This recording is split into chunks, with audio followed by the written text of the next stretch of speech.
Hi, welcome back to our discussion. Plus one തുല്യതാ പരീക്ഷ എഴുതുന്ന വിദ്യാർത്ഥികൾക്ക് വേണ്ടിയിട്ടുള്ള പ്ലസ് വൺ സോഷ്യോളജിയിലെ 4ാമത്തെ അധ്യായമായിട്ടുള്ള സാംസ്കാരവും സാമൂഹികരണം, കൾച്ചർ ആൻഡ് സോഷ്യലൈസേഷൻ എന്നുള്ള പാഠത്തിൻ്റെ ലാസ്റ്റ് ടൈം റിവിഷൻ, അതുപോലെ തന്നെ ഏറ്റവും ഇമ്പോർട്ടൻ്റ് ആയിട്ടുള്ള ഇതിൽ ഒഴിച്ചു കൂടാൻ പറ്റാത്ത ചോദ്യങ്ങളാണ് നമ്മൾ ഡിസ്കസ് ചെയ്യുന്നത്. ആദ്യത്തെ ചോദ്യം, എന്താണ് സംസ്കാരം? ഓക്കെ, സംസ്കാരം എന്നാൽ എന്ത്? What is culture? 2 മാർക്കിന് ചോദ്യം വരാറുണ്ട്. സമൂഹത്തിലെ അംഗം എന്ന നിലയിൽ മനുഷ്യന് ഒരു സാമൂഹ്യ ജീവിയാണ് എന്നൊക്കെ നമ്മൾ പഠിച്ചിട്ടുണ്ട്. സമൂഹത്തിലെ അംഗമാണ് എന്ന നിലയിൽ മനുഷ്യൻ ആർജിച്ച വിജ്ഞാനം, അതുപോലെ തന്നെ വിശ്വാസങ്ങൾ, അതുപോലെ തന്നെ കല, സദാചാരം, നിയമം, ആചാരം, മറ്റു കഴിവുകൾ എന്നിവയുടെ സങ്കീർണമായിട്ടുള്ള ആകെ തുകയാണ് നമ്മളെന്ത് പറയുന്നത്? സംസ്കാരം എന്ന് പറയുന്നത്. അപ്പോൾ മനുഷ്യനൊരു സാമൂഹ്യ ജീവി എന്ന നിലയിൽ, ഒരു സമൂഹത്തിലെ അംഗം എന്ന നിലയിൽ മനുഷ്യന് പല കാര്യങ്ങളും നേടിയിട്ടുണ്ടാവും. വിജ്ഞാനം നേടിയിട്ടുണ്ടാവും, വിശ്വാസം നേടിയിട്ടുണ്ടാവും, കല, സദാചാരം, നിയമം, ആചാരം എന്നിവയുടെയൊക്കെ ഒരു ആകെ സങ്കീർണമായിട്ടുള്ളതൊരു തുകയാണ് നമ്മളെന്ത് പറയുന്നത്? സംസ്കാരം എന്ന് പറയുന്നത്. സംസ്കാരത്തിന് 3 മാനങ്ങളുണ്ട്. ഇത് ഇമ്പോർട്ടൻ്റ് ആണ്. ഇത് ചോദിക്കും നിർബന്ധമായിട്ടും പഠിച്ചിട്ട് പോവുക. What are the different dimensions of culture?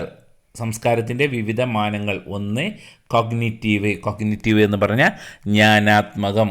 2 നോമാറ്റീവ് അഥവാ നൈതികം. ദെൻ മെറ്റീരിയൽ അഥവാ ഭൗതികം. ഇത് 3 എഴുതി വെച്ചാൽ മതി, 3 മാർക്ക് നിങ്ങൾക്ക് ലഭിക്കും.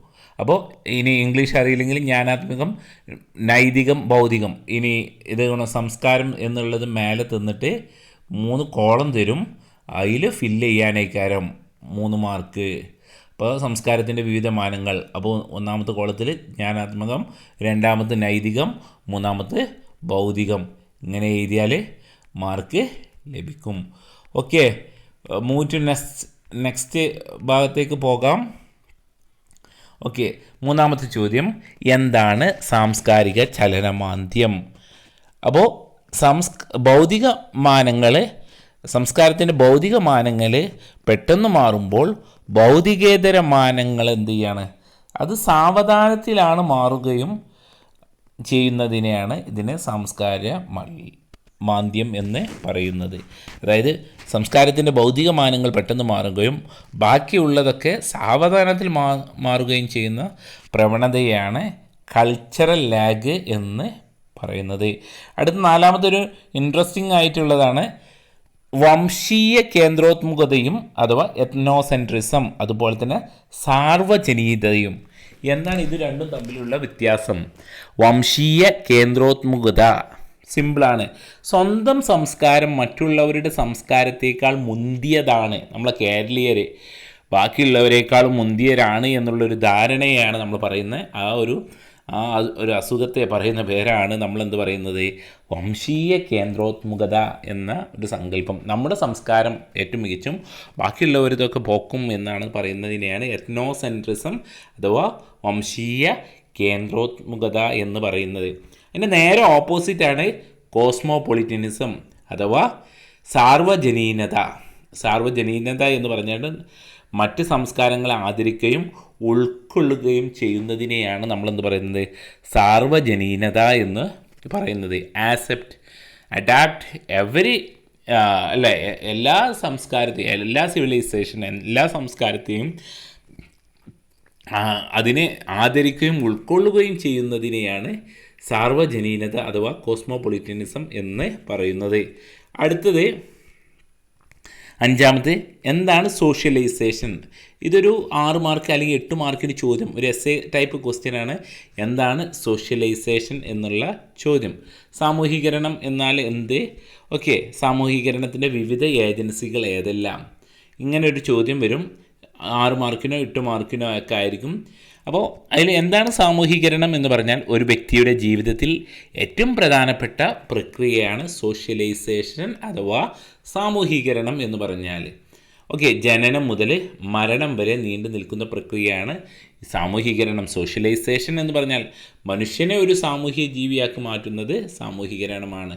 നമ്മൾ സമൂഹത്തിലേക്ക് ഇറങ്ങി ഇടപഴകുന്നതിനെയാണ് നമ്മൾ ഈ എന്ത് പറയുന്നത്? സാമൂഹീകരണം, സോഷ്യലൈസേഷൻ എന്ന് പറയുന്നത്.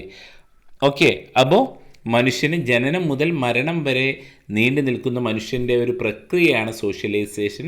ഇത് മനുഷ്യനെ ഒരു സോഷ്യൽ ആനിമലാക്കി മാറ്റുന്നു, സാമൂഹിക ജീവിയാക്കി മാറ്റുന്നു. ഇതിനെ സാമൂഹികരണത്തിൻ്റെ വ്യത്യസ്ത ഏജൻസികളാണ്. കുടുംബം നമുക്ക് സമൂഹത്തെക്കുറിച്ച് പറയുന്നു, ചുറ്റുപാടുകളെക്കുറിച്ചൊക്കെ പറഞ്ഞു തരുന്നു. സമപ്രായക്കാരുടെ സംഘങ്ങൾ, നമ്മുടെ കൂട്ടുകാർ, ക്ലബ്ബ്, ഇതൊക്കെ ഇതിൽ പെടുന്നു. ഇതിന് വിദ്യാലയങ്ങൾ, ബഹുജന മാധ്യമങ്ങൾ, മതം, തൊഴിൽ മേഖല, നിയമങ്ങൾ, ആചാരങ്ങൾ, ഇതെല്ലാം സാമൂഹികരണത്തിനുള്ള ഏജൻസികളാണ്, നമ്മൾ സോഷ്യലൈസ് ചെയ്യുന്ന ഏജൻസികളാണ്. അപ്പോൾ ഇതൊന്ന് കുടുംബം എങ്ങനെ നമ്മളെ എന്ത് ചെയ്യുന്നു, സോഷ്യലൈസ് ചെയ്യുന്നു, സമപ്രായക്കാരെങ്ങനെയാണ് നമ്മളെ സാമൂഹികരണത്തിന് പങ്കുവഹിക്കുന്നത്, ഇതൊക്കെ നിങ്ങൾക്ക് ഒന്ന് ആലോചിച്ചാൽ കിട്ടുന്ന കാര്യങ്ങളാണ്. കാരണം നമ്മൾ ഒക്കെ എന്തിലാണ്, സമൂഹത്തിൽ ഇറങ്ങി പ്രവർത്തിക്കുന്നവരാണ്.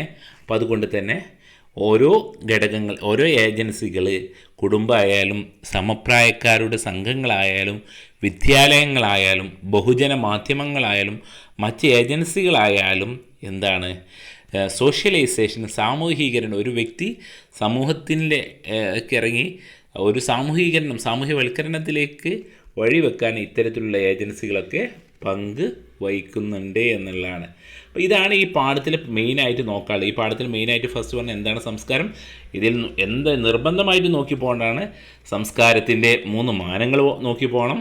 അതുപോലെ തന്നെ വംശീയ കേന്ദ്രോത്മുഖതയും അതുപോലെ തന്നെ സാർവജനികതയും. ഇതൊക്കെ എന്തായാലും പരീക്ഷ കഴിഞ്ഞ് നിങ്ങൾക്ക് ഞാൻ ഉറപ്പ് തരുന്നു, പരീക്ഷ കഴിഞ്ഞ് വരുമ്പോൾ നിങ്ങളുടെ മനസ്സിലുണ്ടാവണം ഇത് നമ്മൾ ക്ലാസ്സിൽ പഠിപ്പിച്ചാണ്, ഇതൊക്കെ വന്നിട്ടുണ്ട് എന്നുള്ളത്.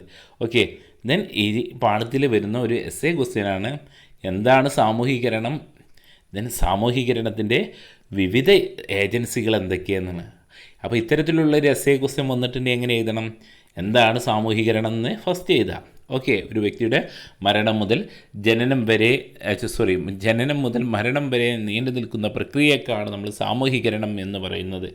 പിന്നെ സാമൂഹികരണത്തിനുള്ള ഏജൻസികൾ, കുടുംബം, സമപ്രായക്കാരുടെ സംഘങ്ങൾ, വിദ്യാലയങ്ങൾ, ബഹുജന മാധ്യമങ്ങൾ, അതുപോലെ തന്നെ മറ്റ് ഏജൻസികളിൽ ഉൾപ്പെടുന്ന മതം, തൊഴിൽ മേഖല, അതുപോലെ തന്നെ നിയമങ്ങൾ, ആചാരങ്ങൾ. അപ്പോൾ ഇതാണ് ഈ പാഠത്തിൽ മെയിനായിട്ട് നമുക്ക് നോക്കാനുള്ളത്. അപ്പോൾ എന്തെങ്കിലും സംശയം ഉണ്ടെങ്കിൽ ചോദിക്കുക. നോട്ട്സ് നമ്മൾ ഗ്രൂപ്പിൽ ഷെയർ ചെയ്യുന്നതായിരിക്കും ഈ നോട്ട്സ്. Thank you.